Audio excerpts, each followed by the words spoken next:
Sup nerds, I'm CuppaJoey and welcome back to another episode of r/nobodyasked, where we will get rambling tangents, some of them from people that are just rambling about stuff that nobody asks about, and some of them are from me, hooray!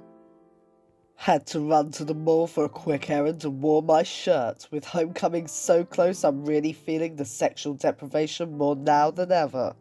Hashtag 10 months, hashtag he better be ready, hashtag I'm not holding back. Sexually deprived for your freedom. And not only is this person, clearly just, bragging the fact that she's an army wife, and that she definitely has sex, but not right now because her husband is in the army for your freedom, so you should respect her because, she's married to someone in the army, and that apparently warrants, respect.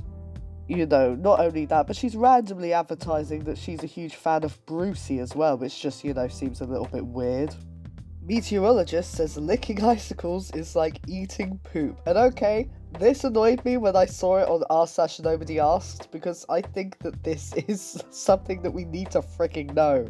Okay, maybe not me specifically, because I would kind of be too grossed out about it, but there were loads of videos of people grabbing icicles and eating them, and then she came in to say, you really shouldn't do this, because she knows this due to her field of work, that what happens is it picks up all of the bacteria from the bird poo that has been on the roof, and then sort of collects it down, so it's really unhealthy to, eat icicles. And it was showed after somebody was proper chomping down on an icicle as well. It wasn't just licking it, which even so that would be gross. But she's definitely got a good point, and I don't think anybody needs to ask. If it's dangerous and they don't know, then yeah, you should tell them.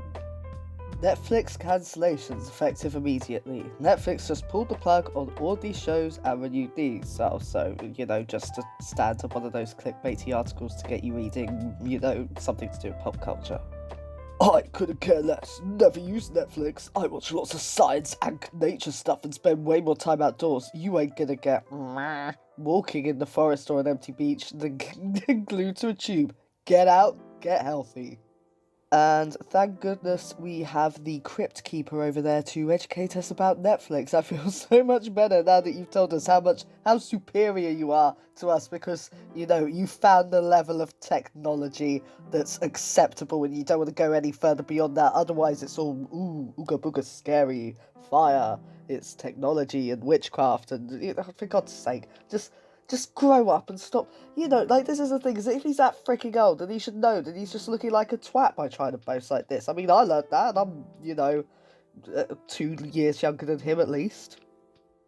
I did MMA for 12 years and once took down a former professional boxer. We were training and he didn't follow the rules. When someone tabs, you let fricking go. But he didn't, no matter how much I tapped. We were sparring in Brazilian Jiu-Jitsu. What he didn't know was I was going easy on him since he was new. Until my arm started hurting and he pissed me off, so I threw him over my head and he got pissed too, so I took a shot at me. Oh, no, so he took a shot at me, okay, that makes more sense. And I put him into an armbar and pulled until I felt a snap and dislocated his shoulder. Follow the fricking rules and don't be a jackass. Oh gosh, this is a contender for r/I am very bad at. I mean, a lot of these are, right? A lot of them that happened are just, that clearly didn't freaking happen. Wait a minute, this isn't that happened. This is just, oh, you know what? This is such a load of right. This is where the subreddits cross over. I legit, because I've been collecting a load of material for the videos, I forgot. I just looked at this and assumed that I was doing r/that happened. But I just realised it's actually on r/nobodyasked because this was a comment on a freaking beatboxing video, which just makes it so much better. What? Why? Follow the freaking rule. Did somebody break the rules of beatboxing so you felt the need to give them this, story, freaking, what was it, a fable to go along with it? Oh, that was beautiful. As soon as I realised what it was actually all about, I feel a lot better now. There is honestly nothing better than when you're full on laughing with someone and you both keep adding things which make it funnier and you can barely breathe. True that. Or getting oral sex while driving, that feels great too. yeah, I have sex, people, yeah, you know. That's just what I wanted you to all know. I wanted you to all know that I'm definitely someone that has sex. I have it while driving because I'm, like, really cool at that. You know, I don't care about other people's safety. I just care about getting head and going along the road and super cool guy, tough Mad Max, super dystopian cool guy. So much of, like, r/nobody asked is just people randomly freaking boasting about the fact that they have sex. It's so cringe. It's like nobody really gives a crap whether or not you are having sex. Like, that's your thing. And if you feel the need to randomly boast about it like this, it kind of makes me skeptical that you're getting it. I don't think I said skeptical right, but you know what? I'm not going to re-record. You guys are just going to have to deal with it. How is this even a cosplay? She put a wig on and took off her clothes. I wish my wife had done that more often when she was still alive. Wives need to do things like putting on wigs and sexy costumes to keep their husbands interested. A bored husband will stray every time. I certainly did. I have some minor regrets about it, but I'd do it again. The man's a saint. Oh my god. Really, the problem in this relationship is that the wife wasn't wearing enough cosplay wigs. This man is a living saint. Oh god. r/nobody asked. What the frick did I just read? You just read someone telling in a fricked up way that they couldn't properly communicate their needs to their partner, so decided fricking around was a better solution. And of course, another complimentary WTF. Yeah, I mean, I'm just gonna say now, like, there is never any excuse for cheating, and I genuinely don't understand why anyone would. Like, if you don't think that you can be with one person, then you need to consider moving into a polyamorous dynamic and figuring out how that works for you, if you really can't, like, if you just don't think monogamy is for you. Even if that does entail, like, having one main and having others, or, you know, having a partner and a spouse, you know, like, there are so many different polyamorous dynamics. I mean, I'm monogamous, but, you know, I've got quite a lot of friends that are polyamorous and it really works for them. So if those are your needs, then yeah, it can work to be with several people, but to go, the problem is that you didn't put on enough sexy wigs, so I had to go and shag someone who would put on a wig or two. Then maybe you're not really looking inward at where the problem is there, mate. I'm skinny. My wife loves rubbing on my muscles, and she rubs on you, she might get stuck in there. Ah, yes, I understand what this is. You see, folks, for those with less of a discerning taste, you may not have realised that this is actually a hilarious fat joke.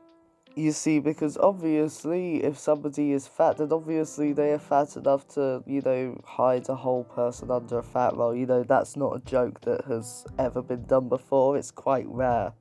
So, you know, it looks like we got a modern-day Oscar freaking Wilde going on over here with this level of, you know, beautiful structure of the English language. Here we have a delightful comment on the YouTube video about different memes. Ken, imagine lying in bed staring at your palm. Me, lying in bed staring at palm trademarked pilot. Now, some of you are thinking, damn, you're old, while the rest of you are thinking, the frick is a palm pilot? I was born in 1993, take that as you will.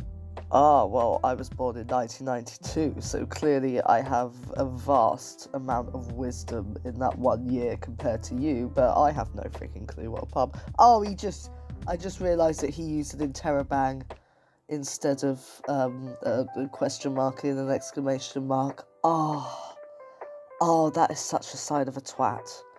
That is such a sign of a twat. Jesus Christ. Okay, right, I'm gonna go and Google what a Palm Pilot is to find out what that is.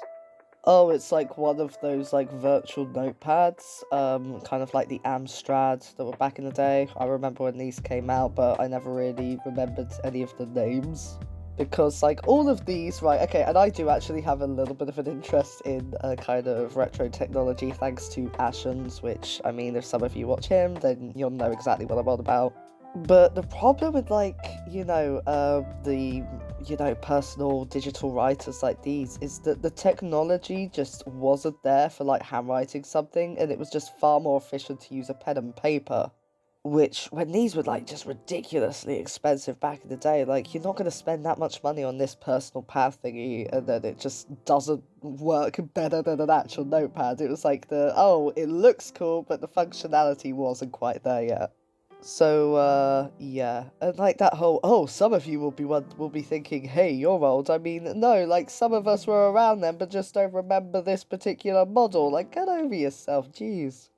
And I actually made a joke relatively recently, on my Twitter, where I got one of those, like, classic scam phone calls where, somebody phones up saying, oh, we're here about your internet, sir, we need to do like, all that bollocks. And, so when he asked me, oh, can you tell me what devices you have plugged into your internet, I said the ZX Spectrum, purely because I knew that it was absolutely ridiculous. And, this was in a case of somebody who was phoning me because they were trying to scam me. Like, it wasn't, just a random person on the YouTube comments that I'm trying to impress. Just, that just made me kind of cringe. This delightful comment was posted under a picture of a beautiful snow view from somebody's front door. Yes, it's lovely at home. When you're considered essential though and must work, not so lovely. My boyfriend and I got caught by that blizzard last night. 2 hours to get home on a normally 30-minute drive. 1 mile from home and tyre died. We kept going because there was no other way home. Folks stopped to help change the flat, read now thoroughly destroyed tyre, and I began walking while my boyfriend found a way around the hill. Any overtime he makes for working holidays gets chewed up in replacement tyre hopefully tomorrow. Yes, the snow is so pretty. So of course OP replies with, sorry you're bitter, but don't ruin it for the rest of us trying to have a good day. Seriously, yeah? Like, I understand that they were probably, like, angry and upset and needed to vent, and that's fine, but, like, don't do it when somebody's, like, on a happy post, because then you're just pooing on somebody's parade. Surely there's, like, an r/venting or r/ I freaking hate the snow or whatever that you can join and, rant there instead of trying to ruin someone's day. Looking into outages in Transcoder and EK areas, no estimated time of restoration or number of customers affected yet. We appreciate your patience. Was in the middle of an intercourse in the shower when the power cut out, thought the parents had shut off the lights, you bastards had me spooked. Apologies for spooking you. We don't need to know about your sex life, and you might be the only person in the world who calls it an intercourse, but you do you. I'm like genuinely surprised to hear the phrase an intercourse come out of the mouth of somebody who's like under, 108 years old. And it's obviously so fake as well. It's clearly we got a little bit of a crossover with that happens because who the hell says, now listen, I was in the middle of an intercourse when your power went out and I'm very upset about that, right? And, this is also clearly a crossover with, like, r/I have sex. Like, people need to, like, bring this up. Like, look, I was having sex. I definitely have sex. And that's why I felt the need to bring up that I had sex during this moment. Like, it's like, you don't tell anyone when you bump uglies. It's just, like, that's just very private. It's like, I'm not going to turn up and be like, hey, boys, guess who had a shack? Like, it's just, you don't share that information. It's private. Like, I mean, if any of my friends told me straight away when they just had sex, I'd probably be really creeped out unless, it was a kind of friendship where we talk about sex regularly, which, I have a couple where it's not sexual, but we will discuss it, but it's just not done, and especially not to a freaking company that's like a friendship and context and, Well, that's a wrap on this episode of Our Sass and Nobody Asked. Honestly, this is one of those ones where there's so much crossover with, like, Quit Your Bollocks and other stuff, because people that tend to give random stories, like, just like me, tend to be talking crap, and as you all know, I talk a lot of crap. Remember, folks, if you would like to become part of the T-Set, then all you need to do is hit that subscribe button, and you will see my videos every weekday. If you would like to give me a little like on this video, then that would really help me out as well. And if you'd like to help me out even further, then I have a Patreon where you can unlock exclusive benefits. And as always, if you enjoyed this episode and you would like me to have a look at any other subreddit, or you would just like me to explore anything else, then go ahead and let me know in the comments. I really appreciate all of the comments that you guys give me. Your feedback is just so appreciated, it means a lot. And until then, folks, I will see you all next time.